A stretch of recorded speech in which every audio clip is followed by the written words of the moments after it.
السلام علیکا یا رسول اللہ، السلام علیکا یا حبیبی یا نبی اللہ۔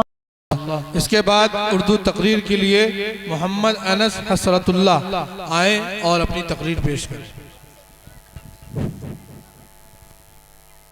نحمده ونصلي على رسوله الكريم، اما بعد۔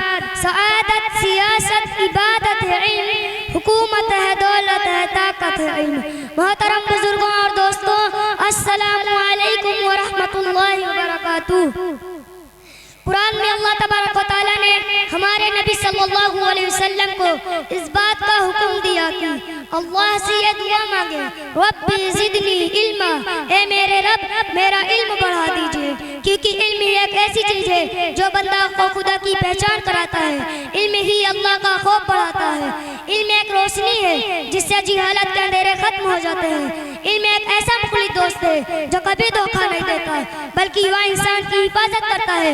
قرآن میں اللہ تعالیٰ فرماتے ہیں کہ اللہ سے تو علم والے ہی ڈرتے ہیں، علم سے انسان کے اعمال صحیح اور قبول ہوتے ہیں۔ حضرت محمد مصطفیٰ صلی اللہ علیہ وسلم فرماتے ہیں کہ ایک عالم ہزار عبادت کرنے والوں سے افضل ہے۔ حضرات آپ صلی اللہ علیہ وسلم نے فرمایا کہ جن کو ایسی حالت میں موت آئے کہ وہ اسلام کو زندہ کرنے کی نیت میں علم حاصل کی ہو تو جنت میں اس کے اور انبیاء کے درمیان صرف ایک درجے کا فرق ہوگا۔